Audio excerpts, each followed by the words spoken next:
अस्सलामुअलैकुम, कैसे हैं आप सब लोग। बकरीद आने वाली है और सब लोग बड़ी ज़बरदस्त और मज़ेदार सी रेसिपी सर्च करने में लगे हुए हैं।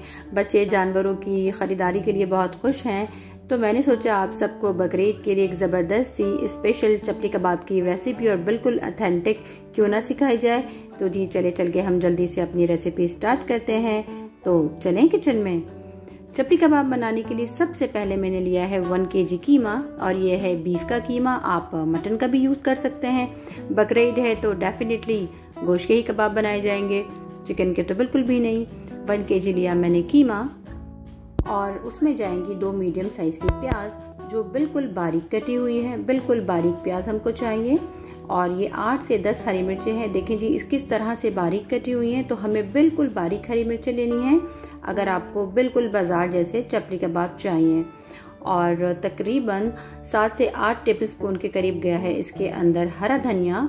और उसके बाद जाएगा इसके अंदर 2 टेबलस्पून भर के भुना कुटा धनिया। और उसके बाद हम इसके अंदर डालेंगे 1 टेबलस्पून भर के भुना कुटा ज़ीरा। और जी ये गई इसके अंदर 1/2 टेबलस्पून कुटी मिर्च जिसको चिली फ्लेक्स भी कहा जाता है। और उसके बाद गई इसके अंदर 1/2 टेबलस्पून पिसी लाल मिर्च। आप कश्मीरी मिर्च भी यूज़ कर सकते हैं, मैंने रेगुलर लाल पिसी मिर्च यूज़ की है।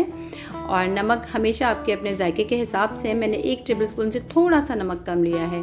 और ये है इसका सबसे ज़बरदस्त इंग्रेडिएंट जी मकई का आटा। 1 कप लिया मैंने भर के मकई का आटा। बहुत अच्छी क्वालिटी का यूज़ कीजिएगा आप लोग। और ये गए इसके अंदर 2 मीडियम साइज़ के बारीक टमाटर, बिल्कुल बारीक आपने कट करके इसके अंदर मिला लेने हैं। जो लोग कहते हैं ना चपली कबाब में बहुत अंडे की बू आती है, इंशाल्लाह आप इस रेसिपी से बनाएं, बिल्कुल भी बू नहीं आएगी। और 2 टेबलस्पून भर के गया इसके अंदर अनारदाना। अच्छा, अनारदाना भी कोशिश कीजिएगा कि पिंक अनारदाना यूज़ करें, अच्छी क्वालिटी का। काला वाला अनारदाना बिल्कुल भी हरगिज़ यूज़ मत कीजिएगा, वरना आपके चपली कबाब अच्छे नहीं बनेंगे। अब आ गया है इसकी मिलावट का टाइम। जी मिलावट का टाइम मतलब इसकी बाइंडिंग का टाइम।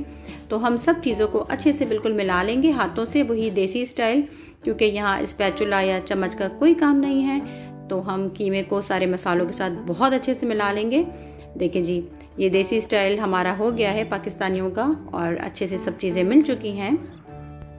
अब हम आधे घंटे के लिए सबको चीज़ों को कीमे में मिलाने के बाद फ्रिज में रख देंगे और आधे घंटे बाद फिर मैं आपसे मिलती हूँ।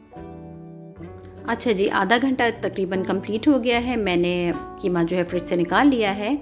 अब हम डालेंगे इसके अंदर 2 अंडे। जी अंडे बिल्कुल कच्चे नहीं डालना, आपने क्या करना है अंडे को देखिए आप 2 अंडे लेंगे और उसके बाद हम इन अंडों को हाफ फ्राई कर लेंगे। हाफ फ्राई मतलब हाफ कुक कर लेंगे, हमने इनको फुली कुक नहीं करना है। और हम जिस तेल में अंडे तलेंगे उसी में इंशाल्लाह फिर हम आगे कबाब भी फ्राई करेंगे। और हमें कबाब फ्राई करने के लिए चाहिए होगा आयरन का तवा, जो बिल्कुल टिपिकल नानी दादियों के ज़माने का होता है ना, लोहे का तवा।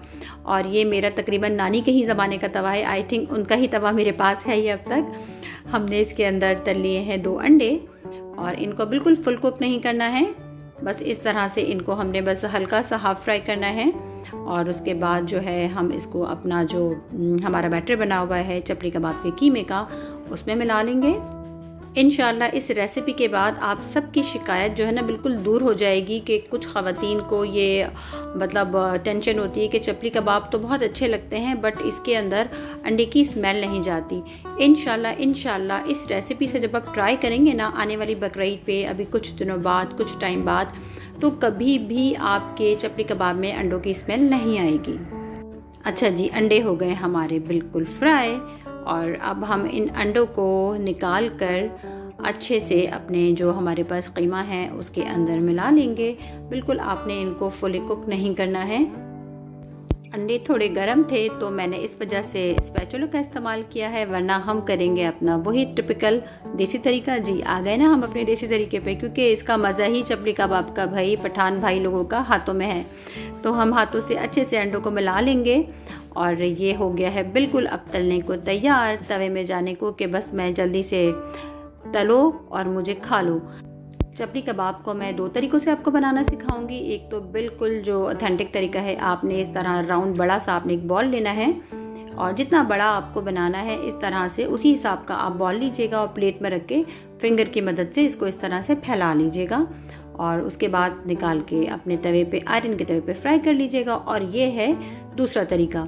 अच्छा, इसमें सबसे मज़े की बात क्या होती है, इसमें आपको इसके एजेस को फाइन नहीं करना होता। इसकी खूबसूरती ही इसके बिगड़े हुए किनारों में है। देखें जी, कभी कभी कोई चीज़ बिगड़ी हुई भी अच्छी लगती है। इसके किनारे जितने बिगड़े हुए होंगे उतना ही मज़े का होगा। अब ऐसा भी नहीं कि बिल्कुल टूट फूट के आप उठा के फैमिली को दे दें कि बस खा लो। अच्छा, यूट्यूब पे मैंने यही देखा था। अच्छा जी, ये तो हो गया मजाक। अब देखें, हम इस तरह से इसको कर लेंगे फ्राई। ये बिल्कुल फ्राई हो रहे हैं। आपने आँच को थोड़ा लो टू मीडियम रखना है, क्योंकि कीमा बेशक बाइंड हुआ है सब चीज़ों के साथ, बट है वो कच्चा। तो हमने इसको हाई फ्लेम पे बिल्कुल नहीं तलना है, लो टू मीडियम पे हम इसको फ्राई करेंगे। और ये आप घी में फ्राई करें, तेल में फ्राई करें, लेकिन इसका मज़ा जो होता है ना, कुछ अगर आपके पास चिकनाई हो उसको पिघला के और कुछ थोड़ा घर का घी, तो बहुत ही बिल्कुल बाजार जैसे बनेंगे। लेकिन आजकल लोग खाते नहीं हैं घर में, तो एटलीस्ट बच्चे तो बिल्कुल नहीं खाएंगे कि उनको स्मेल आएगी। तो चले जी, आप घी में फ्राई कर लीजिएगा। हमारे चपली कबाब बन के रेडी हैं और आप इनका लुक देख सकते हैं, कितने मज़े के लग रहे हैं, कितने ज़बरदस्त लग रहे हैं। मेरी रेसिपीज़ आपको कैसी लगती हैं मुझे ज़रूर बताएं। मेरे चैनल को लाइक करें, सब्सक्राइब करें, शेयर करें और जुड़े रहिए मेरे चैनल के साथ। अपना बहुत सारा ख्याल रखिएगा। फ़ी अमानिल्लाह, अल्लाह हाफ़िज़।